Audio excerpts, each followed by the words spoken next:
to get some food while they watch. All good. Good afternoon, everybody. Thank you for joining us today. And thank you to the guests. They'll introduce themselves in a minute, but I want to just start with a little bit of background so that people understand the context of this gathering. So about 10 years ago, Arup was working with the Rockefeller Foundation to develop a holistic approach to city resilience, the City Resilience Framework and subsequently City Resilience Index.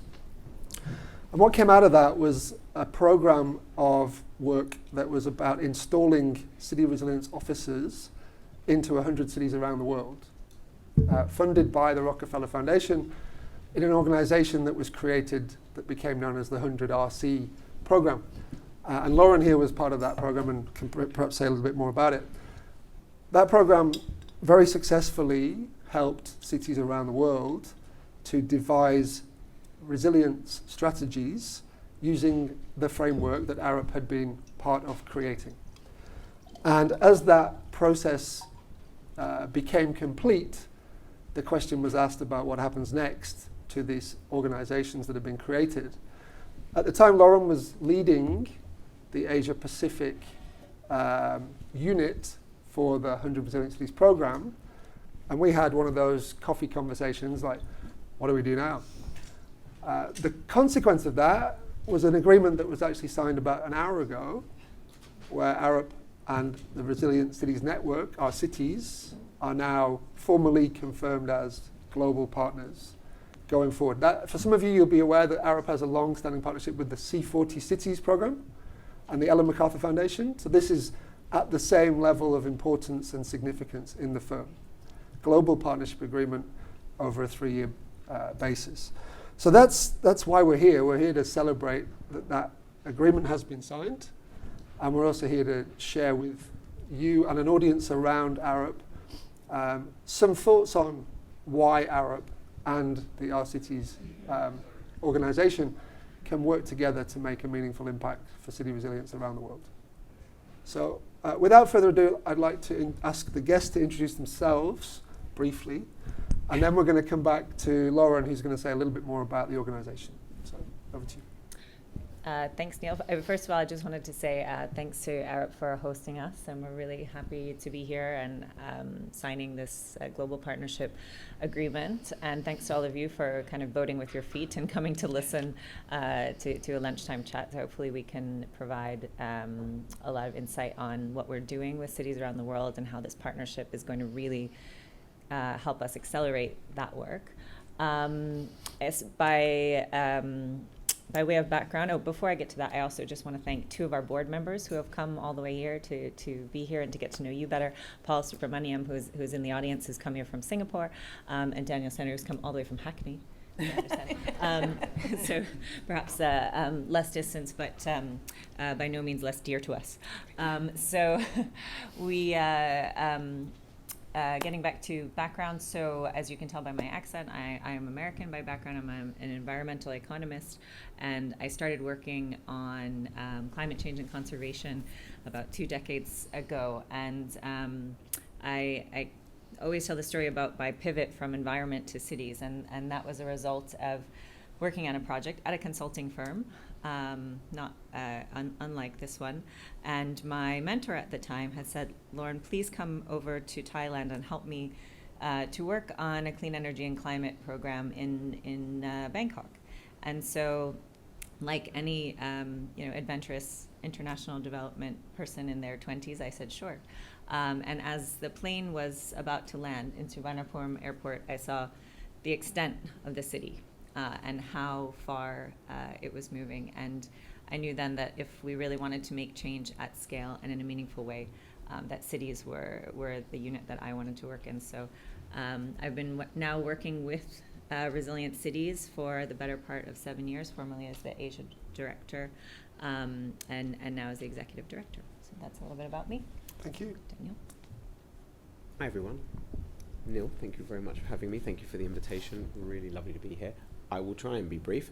I'll tell you a little bit about where I've been, and then my role or my relationship with Lauren in this particular conversation. So I spent the last 25 years working at the interface between risk an innovation. That innovation is typically taken three forms: scientific innovation, technological innovation, and financial product innovation, often all three at the same time. So if I have an area of expertise, other than knowing Hackney really well and how to cycle here, it's that combination between risk and how we innovate around science, technology, and financial product to bring them all together to make the world a more resilient place. I've been involved with 100RC on resilient cities since the get-go, not as an employee of 100RC, but actually with the jargon, there were some strategic partners and there were some platform partners, and Arup was one of those partners, and the firm that I represented at the time was also one of the first platform partners. So I've been on the journey more or less for as long as Lauren has, and when 100RC made that pivot, Lauren was kind enough to ask me if I would join her global board, and that's an absolute honour. My main day job though is I'm a special advisor to the United Nations. I actually advise two different agencies at the UN, UNDRR, which is the United Nations Office of Disaster Risk Reduction, and UNDP, which is the on-the-ground development arm of the United Nations programme, which is focused on the 170 poorer countries in the world to try and accelerate the delivery of the Sustainable Development Goals. And I try and bring an innovation lens and a finance lens and a technology lens to essentially the delivery of those goals and trying to make the world less risky and more resilient, especially with Lauren in an urban context. Hope that was helpful. Cool, thank you, Daniel. Jo? Right. I'm Jo de Silva. I know some of you, I don't know others. I started life as a structural and civil engineer, and my work took me in two different directions. One was working with some of the best architects in the world, designing buildings, and the other was going out to post-disaster situations with radar to go and use my skills and expertise to reduce suffering and vulnerability in the aftermath of disasters.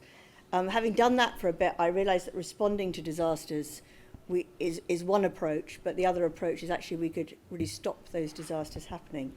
And when I was working for the UN following the Indian Ocean tsunami, I realised that there was a big gap, which was understanding within a lot of the people working in this space that actually possibly the biggest issue that was facing the planet at the time was the fact that 50% of the world now lived in cities, and the future was cities. And rather like Lauren, I realised that that's sort of the direction of travel I wanted to go in.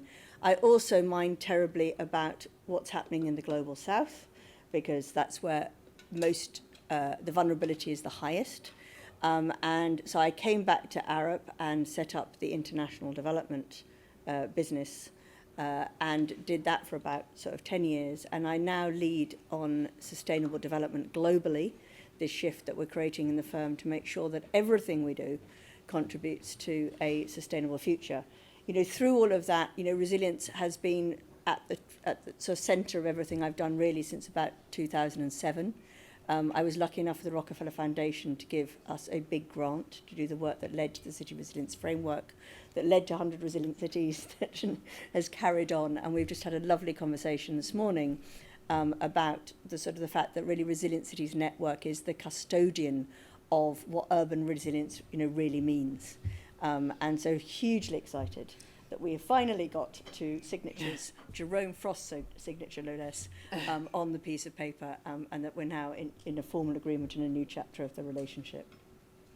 Juliet. Thank you, Jo. Last in a long line of impressive people. So, hi everyone, I'm Juliet Meehan. I'm a director in the Climate and Sustainability Services, based in our Midlands campus office.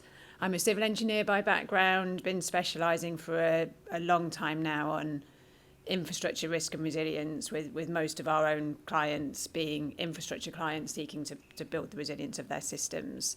The past 4 years-ish, I've had a leadership role on the resilience shift, which I'm sure a lot of you would have heard me. I do talk a lot about the resilience shift. It's an Arup-led initiative. We delivered it in partnership with the Lloyd's Register Foundation, and our focus was on a shift in resilience practice for critical infrastructure systems.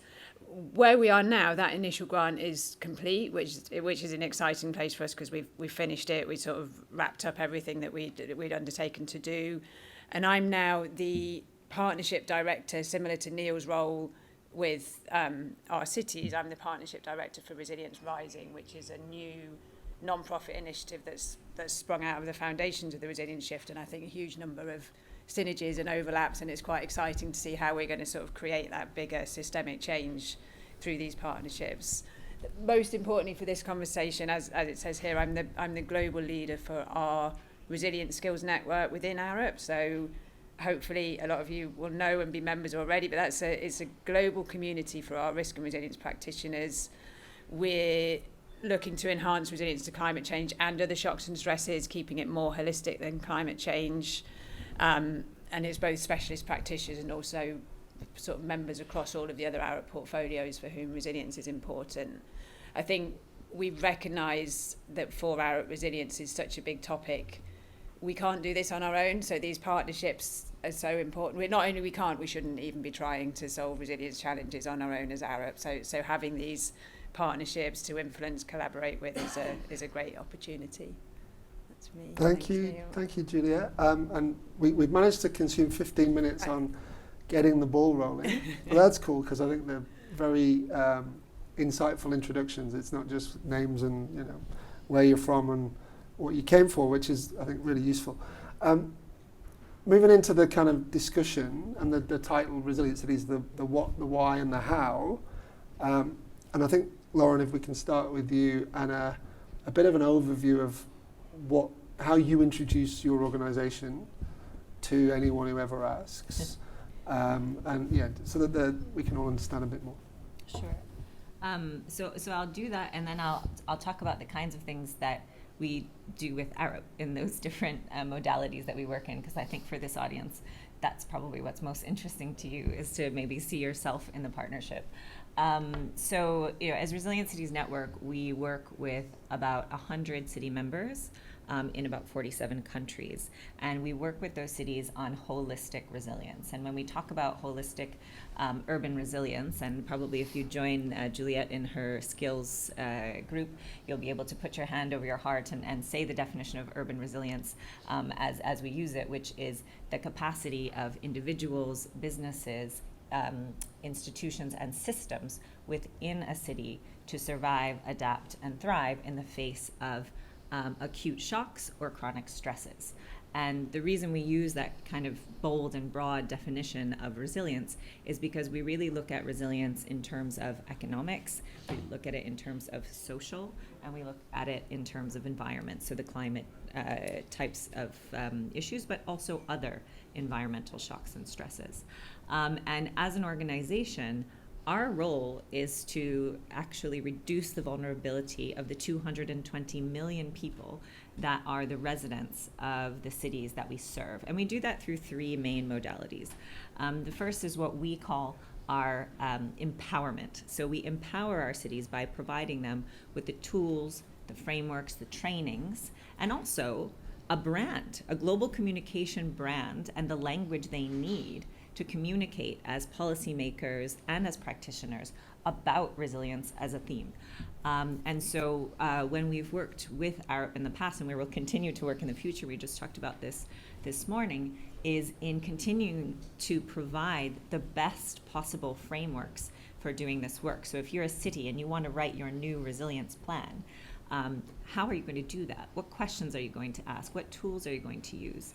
And when we do that in specific sectors, say in the water sector, and we have Martin and Katrin sitting in the front row, I mean, we've done a lot of work on what are the tools we need to do water assessments. The next modality that we work in with our cities is multi-city programs. And this is something that we're really excited about because it's not something that we did during the 100 Resilient Cities time, which was only focused on planning. Multi-city programs are exactly what they sound like. They are city programs that take the demand from multiple cities in our network and they work to deliver resilience projects.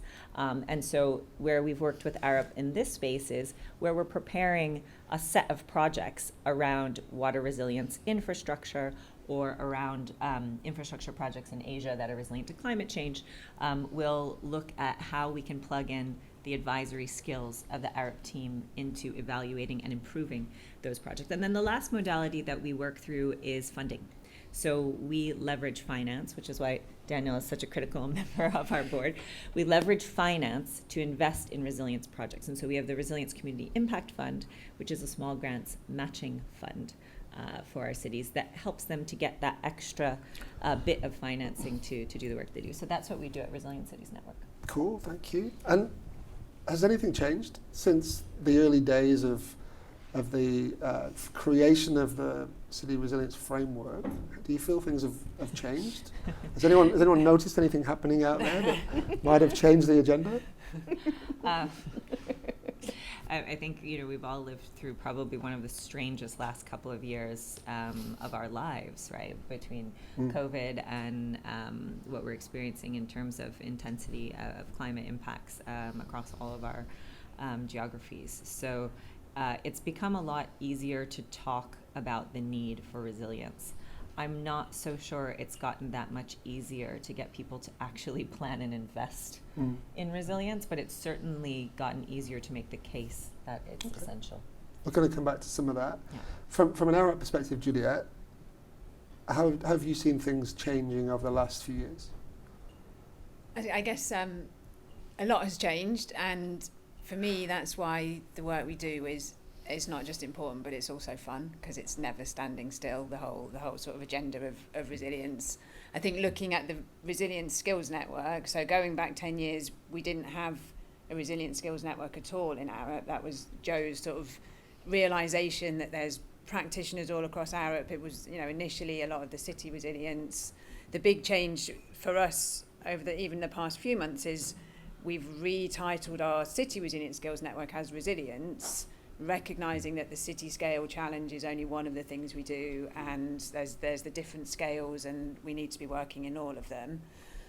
There's a lot more interest in Arup and a lot more awareness of resilience, and things like COVID have been important for that, to sort of actually help us explain what we do and what we're talking about when we talk about cascading failures and global connections. But I think the increased interest also continues to create increased fragmentation, and that remains our challenge. I think this is an external issue, and internally we all talk about resilience, we all do important work, but it can be very fragmented. So we're always trying to sort of get that common language, consistency, without being prescriptive as to exactly what we mean, but bringing these conversations together, because we can do a lot more.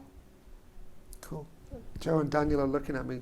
It's a hint that I have to ask them a question. Well, you don't need to ask me a question. What I do want to know, though, Daniel, is given all of that evolution, what are city leaders really worrying about today? What's top of the city's agenda now? I'm not sure I'm best placed to answer that question. I can have a stab, but Lauren speaks to the network as individual city leaders a little bit more frequently than I do. Yeah. I mean, I can have a go. But can I reflect on something else, which is you were asking a question about what's changed, and there's stuff that's changed in the world. And there are reasons why it's easier to get it on the agenda and make the business case, and there are plenty of reasons why it's harder to actually get it funded. I mean, they're unspoken, but we could go into that in a little bit more detail. I wanted to reflect on, this is slightly outside in, Lauren, because, I've been a friend to the network, and I'm on the board. I'm not quite in, and Joe, you've been involved in this for a long time. One of the key differences, I think, about how this network operates now, as opposed to how it did when it first started, was it's less top-down and it's more bottom-up, right? It was originally the brainchild of a few people who wanted to drive a change, and we can name those people, but it felt like it needed to be led from the top. Now it feels like we've flip the model on its head, and this is part of Lauren's work, and when she talks about her multi-city programs, this speaks really to that, is we're listening a lot more to what the cities want and being led by them and their agendas, in no small part because of the work that was done over the first 5 years to get them thinking about it. And there's one other change, which I think is hand in glove with this, is 10 years ago, it was all about how do we help the cities think about resilience holistically and then put a strategy in place. Where we are now is they all have strategies. In fact, one of them is just about to publish their second, or has just published their... Rotterdam has just published the update strategy. So where we are, they all have strategies now. Then it's all about implementation and then financing that implementation, which is why I think it's appropriate that it's less top-down in getting the cities to think holistically and put the strategy in place, and now much more bottom up to say, okay, how do we actually activate it? So not an answer to your question, a No, it's completely good. different It's good. question, It's really useful. but chiming into what was said before. That's okay. In the spirit of partnership, that's cool. SDG 17, partnership for goals. Lauren, what are they telling you? What's the top 3 things that city leaders are saying they need help to address, Yeah. understand and address? So just to give you a little bit of insight, once a year we ask our cities what is top of mind because we want to stay in tune with that. So we have a formal survey of all the network members once a year, but we also meet with what we call our global steering committee of our cities, and those are the cities who month to month, every month they meet 2 representatives from each of our 5 regions to determine our future programs and to reflect on really how we're doing. And we're a very transparent organization. We share our budget with them. They comment on it on a yearly basis before it goes to our board. And so on. So we do communicate with our cities and our city leaders very, very often. The top priority in terms of resilience offices mandates remains climate change resilience, and about 70% of our cities list that as the top priority. Economic resilience has come up, and an equitable recovery from COVID-19 as a major priority. That's probably no surprise to anyone here, but I think that the emphasis on the equity and the economic opportunity in the resilience conversation is something that is much more pronounced than it was just a few years ago. And so those are really the top priorities that we see coming from our city leaders, and then integrating them in the plans and projects is, part and parcel of the different programmatic work. Cool. So, Joe, when I think I first rang you and said there's this opportunity to work with Lauren as this idea was coming together, you were immediately like, I can see lots of good reasons why we should do that. So now that we've got an agreement in place, can you share what some of those reasons were so people understand why we think that the joint initiative is more powerful for impact and change? So, one of the things that I've been interested in for many years and through my career is how you get relationships between different organisations. Change doesn't happen within an organisation much. It actually happens when you get different people together with different ideas and perspectives. But partnerships are difficult, relationships are difficult, and they're difficult if they're unequal. And they're difficult if they don't have kind of mutual benefit and a shared agenda and shared values. And the thing about our cities is, as Lauren said, it's a network of about 100 cities in just under 50 countries. Well, Arup is also a network of about 100 offices in about 50 countries. So actually, our reach is roughly the same. Our perspective is informed in both organisations by what's happening around the whole world. It is very different to having a relationship with an organisation that doesn't have a comparable kind of global footprint. And our cities are grounded in the reality of what cities are experiencing. And we can learn a lot from that in terms of understanding the challenges they're facing, therefore the services they're going to need. But equally well, they need the depth and breadth of knowledge, of expertise that exists, across our firm. And, we were reflecting this morning on some of the things that we've just been doing together over the last couple of 3 years. And, we've been working with them on energy in cities, distributed renewable energy in cities. And when that came up, it was like, oh, who's going to do that? Oh, well, Thomas Brio can do that, and Stephen Cook. We've got experts in that area. We're working with our cities on food resilience in cities. And, some of you may be aware that we've got a newish network of people around the firm who are particularly interested in food and urban agriculture and food resilience. We did a resilience strategy for Qatar years ago when they ran out of chickens, which, I got involved in. But, it's that knowledge and that networks. And then, that becomes a demand that's coming, from our cities. That, a group of their cities is saying, food, we want to think about food in a different way. The resilience of food really matters. And then we can pull on different people from across the firm and pool our brains and actually direct them at somewhere where the thinking that we're doing is actually going to really drive practice, and not just in one place, but in in multiple places. I'm absolutely convinced that Arup's future is shifting our horizons to the impact that we can create. And we're not going to do that just by adding up all the projects that we do.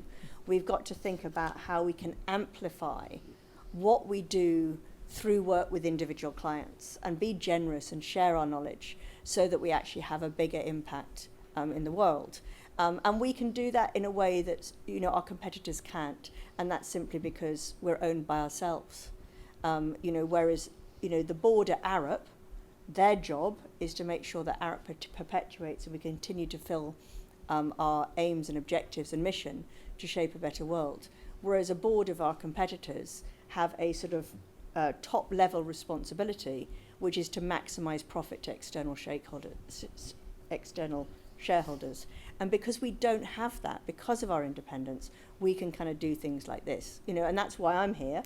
That's why, I really passionately believe in these partnerships as an opportunity for us to really make the world a better place, in a big way, not just a little way. Thanks, Jo. Juliet, can you say a little bit about the kind of tools and techniques that the Skills Network has evolved and developed? I could say a lot about tools Yeah. and techniques. Anyone got a You bell? want me We to? can. So rather than start talking about the possibly hundreds of tools and techniques, I think, and we looked at this a lot, it's the question that never goes away. We looked at it a lot through the resilience shift. Everyone's like, I get this, it's important, just give me the tool and I'll do it. There's no one tool, there's no one technique, there's no silver bullet. We're never in Arup going to have the magical one-size-fits-all tool, and that's probably the most important thing.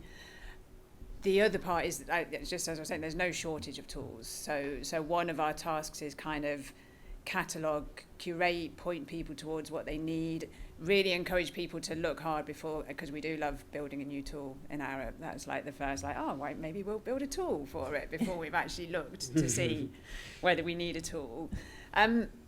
This is not really about, this is more about the landscape of tools, but we do, I feel, have an ongoing debate and tension within Arup between what we can quantify and what we can only qualify. And a lot of the world really keen to go down the quantitative route, and others saying, it's community, it's social equity, it's very hard. And I think, again, for the Skills Network, trying to provide that holistic helicopter view, we need to recognise the importance of both. If we need to quantify what we can, and I think for the business case, for the investment case, those numbers are really important. But if we forget about the things we can't quantify, and if all our tools go in that direction, we're really missing something. So on that note, it's not always a tool. I think sometimes our tool is getting people in a room together and talking about it. There does seem to be a thread here that keep coming back to collaboration, and so I said it before, but SDG 17, right? Yeah. I mean, that is my favourite SDG. Or the issues SDGs are all important, but we can't achieve any of them unless we work together. I wanted to just come back on something you said, though, because you're talking about tools, you're talking about skills, and I'm assuming you're talking primarily from an internal skills perspective, but probably not exclusively. And I want to make a really big emphasis around the importance of those skills and leadership skills in the cities themselves around resilience. And I remember fondly when I think about the original will that there was, I think, a whole quadrant that is focused on the leadership capacity within the cities themselves. So I'm not 100% sure what perspective, you talk about the fondness within Arup for building tools, maybe for the sake of tools, but there is an absolute need for that out in the world, especially in municipal governments, those leadership skills and the tools to enable that around resilience. So I applaud that, and I want to see more of that. So staying with you, Daniel, in my eyes, the two biggest challenges for city leaders is capacity to make things happen and an ability to pay for it. And Lawrence hinted about your financial value. I don't have very deep pockets personally. Yeah.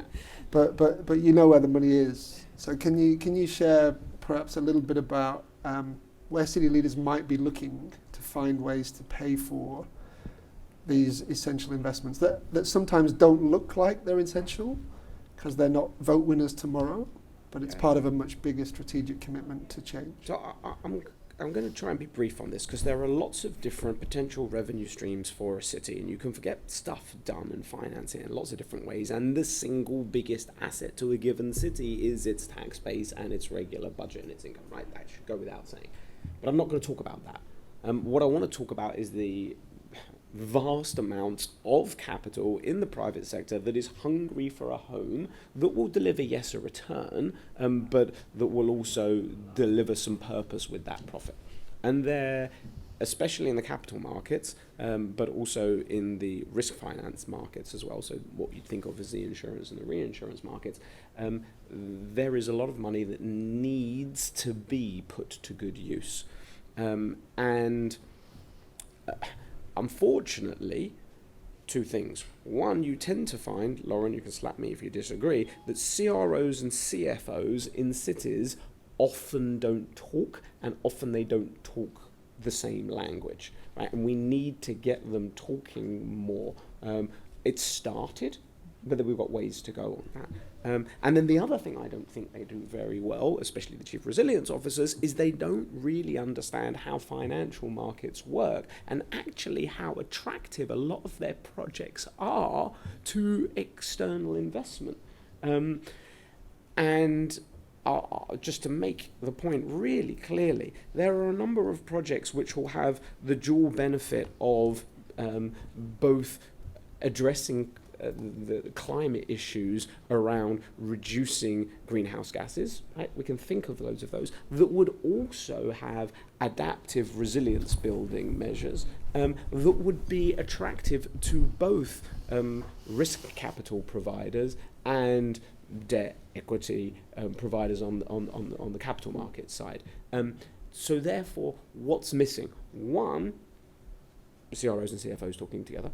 Two, the cities better knowing how to access those markets. And then three, we talked a little bit earlier about business cases, but really how do we articulate those as investment theses that play into, frankly, huge demand and increasingly growing demand for this. Yeah, brilliant. Thank you very much, Daniel. Thanks to you all for your contributions so far. We've got about 7 or 8 minutes left, so a chance to seek questions within the room. Ben is here, I think, with a roving mic. So if you raise your hand if you've got a question, and can you also introduce yourself before your question for the benefit of the online audience in particular? Hello. Hello, Paul Subramaniam. I'm from RCN in Singapore. I like the point you made at the end, Daniel, about PPP and the need for CROs to understand the financing model better. Is there a case for putting out some case studies of PPP modality as part of the training of CROs? And in thinking through PPP, of course, different cities are at completely different stages of development. A number of cities' balance sheets make them unfinanceable to the private sector because of their chronic debt. And when you look at things on a project-by-project basis, whether you can hermetically seal those vertically with risk mitigation, is highly questionable. So again, when we talk about resilience and urban resilience, I think we need to be thinking of things on very stratified basis. We need grade A cities, grade B, grade C, and different modalities for each. And that perhaps ought to be a way in which some of these collaborative partnerships, this very interesting one with Arup, which I wish enormously well, tries to address that, and whether then strategically it's better to work on low-hanging fruit and set those as positive examples for a leveling up, or whether you start at some of the lowest levels, almost the basket case cities, and try and show the art of the possible. Who wants to start? Ooh, that's tempting. Go then. I think, Paul, it's such a great question. It's a robust question. It probably deserves its separate lunchtime talk just on that factor. But I think we've seen a lot of the former. We've seen a lot of the best case study PPPs held up on a pedestal to say this is the art of the possible. But I think that we know enough about where the high vulnerability areas are that we ought to do your second suggestion, which is actually look at the places, the Dhakas, the highly vulnerable areas in our secondary and tertiary Indonesian cities that are growing so fast. To look at our African cities and say what is necessary and what are the financial tools that we can use in order to protect people and to safeguard their assets and their livelihoods. I think that we have a bit of a gating issue when it comes to finance. And Daniel, this is your opportunity to slap me back if you disagree. I think we have a gating issue where we talk about bankability and we talk about internal rates of return and we talk about stratified finance in a language that is incomprehensible to most city officials in secondary and tertiary cities who don't have, as you mentioned, a credit rating or an ability to do this work, yet they are the most vulnerable. So I think that's something that we have to actually crack down on if we're really serious in building urban resilience and building urban resilience finance. Can I just share a thought? Brief. I'm getting the brief side. Yeah. Okay, so there's two parts to this. Yes is the answer to the question, and yes in the way to do it. Two thoughts are, there are no shortage of institutions who understand the financial market who would want to get involved in this, because it not only behooves them, but it suits their interests as well. So I'm not saying that Arup wouldn't have that expertise, but there would be others with a track record in the capital markets that understand, that would want to lean into a program of work like that. So I think that's the first thing, and I've completely forgotten the second thing, which is good because it had to be a brief intervention. Fantastic. The second thing would be the ESG funding. And maybe from the bottom-up modality, we have to go and present a turnkey solution with these funders. And only then does it become viable. And I think we should also not forget, and I would like to, so my name is Katrin, I'm working with Lauren, leading our programmatic work. What we shouldn't forget is, and most probably I'm not allowed to say that, but the private sector is not sorting all the problems we are having around the world. And I think on the other side of financing, and that is what, and Joe, thank you so much, you deeply spoke to my heart when saying that we need to make this world a better place, is that we have development aid, we have ODA coming in, we have huge investors in a different kind of space pushing thousands and thousands of dollars into Africa. And the question is, how do we are changing their mindset? And we were coming just back from the World Urban Forum, and one of the big successes yesterday was to have the German Development Corporation sitting on a panel saying we need to think about resilience and institutionalizing resilience. So we actually need to have the institutional structures to push money into cities and to actually get these projects done. So I think we really have to look at globally on where we find our largest impacts, and development aid is still a big part of the work we are doing in the Global South. Thanks, Katrin. There's a question behind you there, Katrin. Hi. Hi, I'm Liani from Transport. I would just like to ask a quick question, and I think we all here, we have the same ambitions of driving resilience and everything, and also communities in the Global South, they really want to see their living conditions improved. But sometimes, often the barrier that we kind of find is the political cycles. And I would like to ask, how do you usually navigate those? And how do you, because that also relates quite a lot with this huge push for making business cases as strong as possible, because politicians do want to see, like, okay, which results can we deliver quickly so that we gain, so that we are okay for the next political runoff. So, yeah. Thanks, Ali.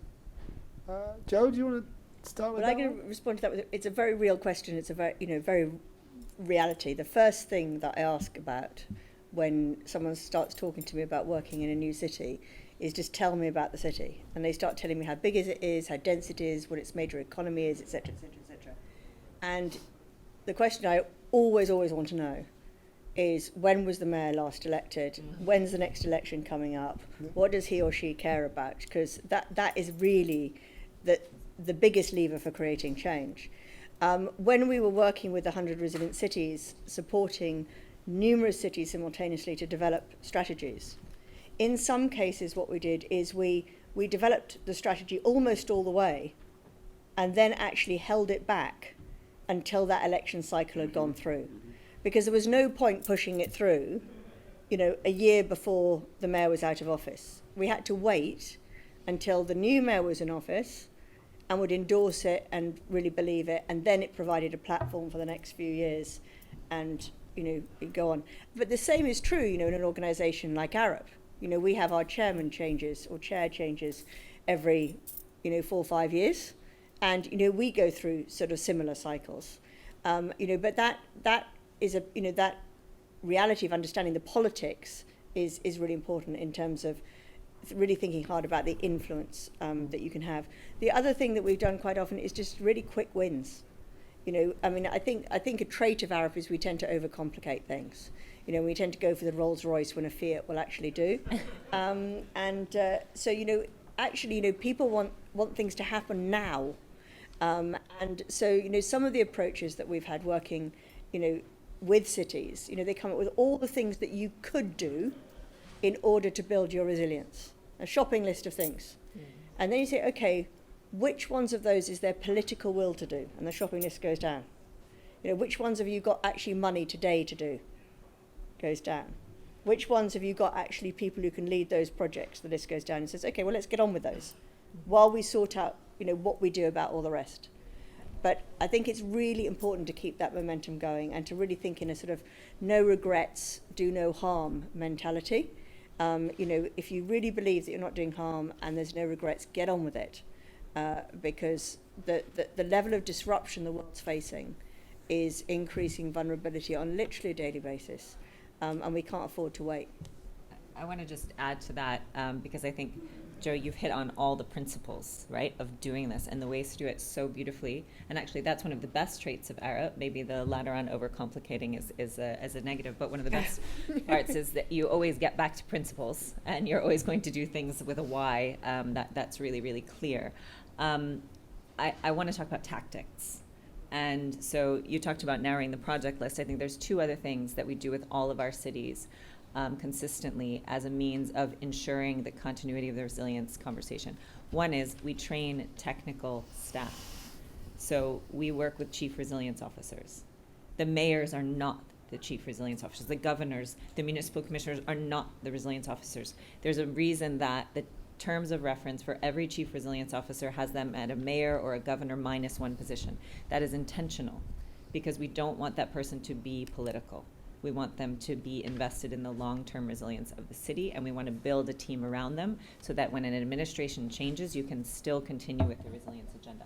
And I think the second thing, and this is a big impetus for us starting the Resilience Community Impact Fund, is because that small list of projects, right, that you were talking about, Joe, that meets the criteria, that's going to be catalytic, that's going to move fast, and that's going to protect people, very often the city can't quite mobilize that funding fast enough.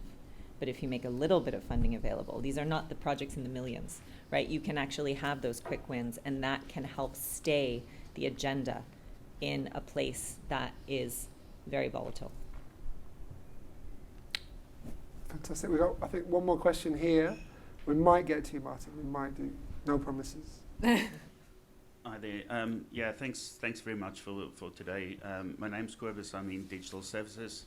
And I think just to tie into everything that was said, I think there's an opportunity for us to really formulate understanding, because I think with resilience comes complexity.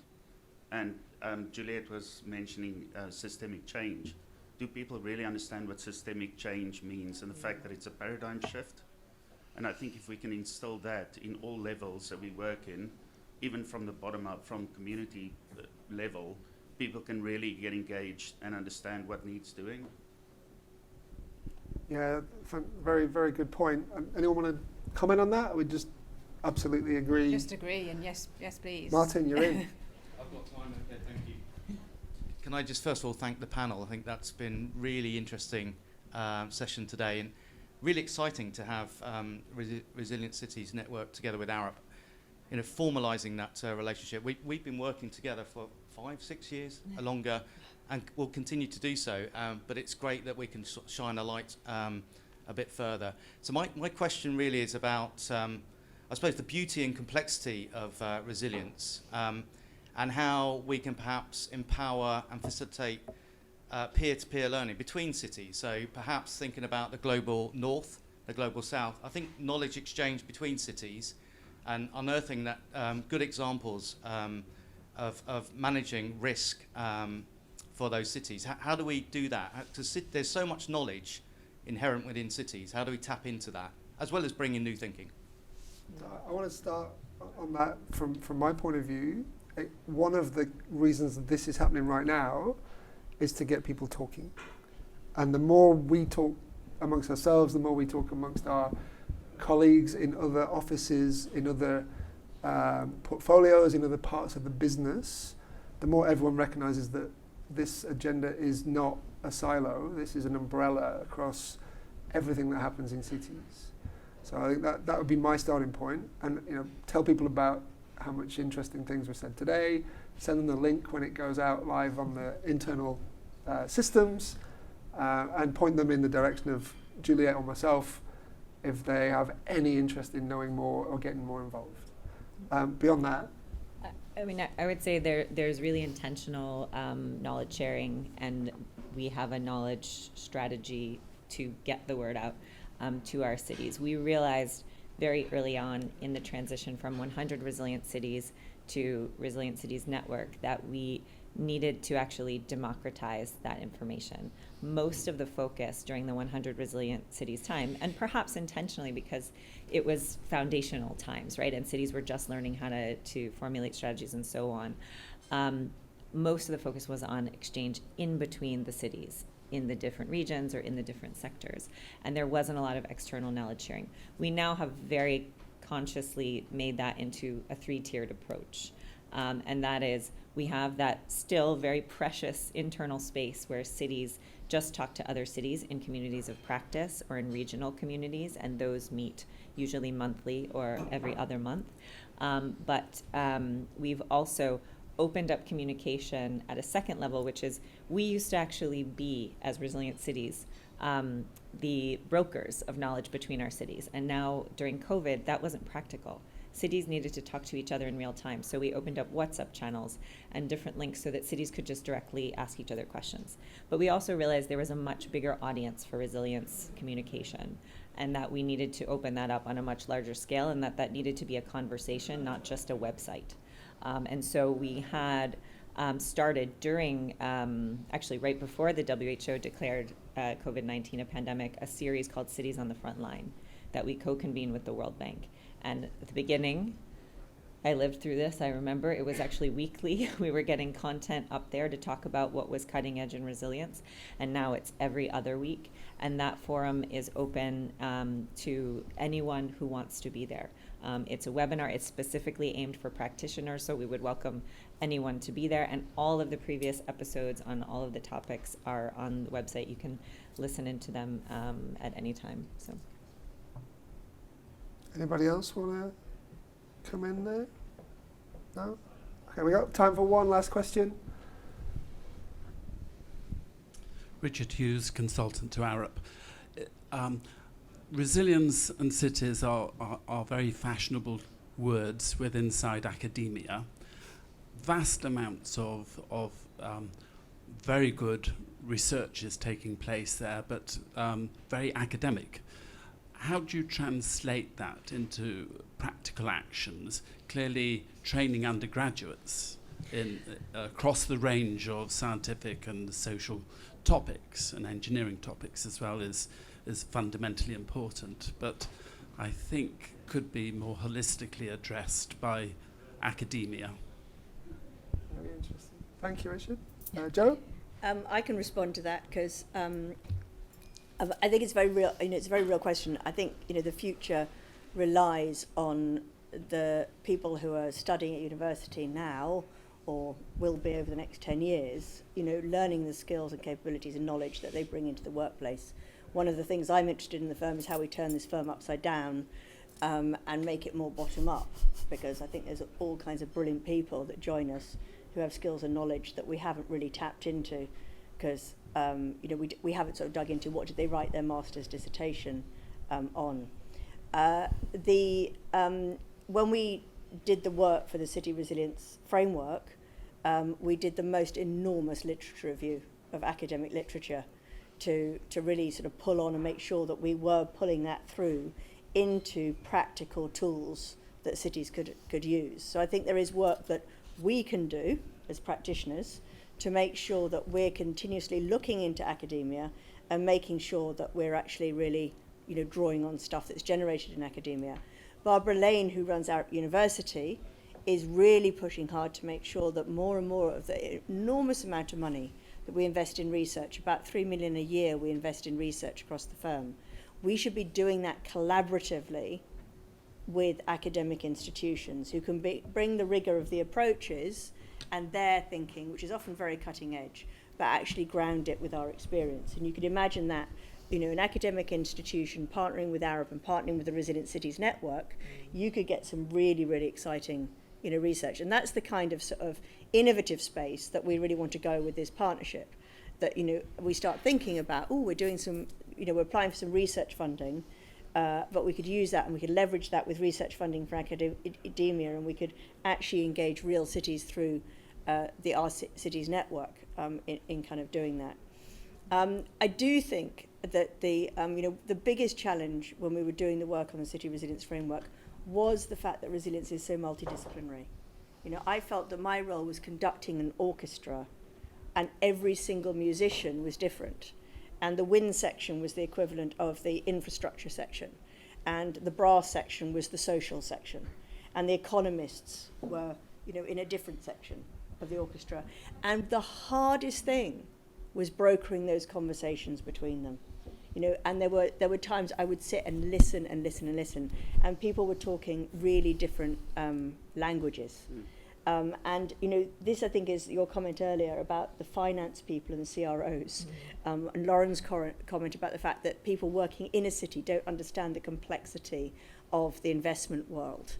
And I think all of us have to work really, really hard to bring together people with those different perspectives, and to really and ourselves be able to have conversations that can broker those spaces. So we talk a lot in Arup about inclusion, and when we talk about that, we tend to be thinking about inclusion in terms of gender or cultural background. But think about inclusion in terms of professional background. If we're going to deliver the best solutions, we actually need to be pulling in people who have very, very different professional backgrounds and skill sets to us. And actually, having been at Arup a long time, that's the huge fun here. Is that you can sort of say, okay, well, hey, let's just sit around a table and talk about this problem, but let's have someone who's a social scientist, someone from the environmental team, someone from the transport planning team. You'll get to a different answer. And really, I think that's what, resilience is about. And, when you study resilience, one of the most important bits of it is actually the ability to learn. And, one of the things that really makes systems resilient, whether they're artificial systems or city systems, is actually that ability to learn, to pause, to reflect.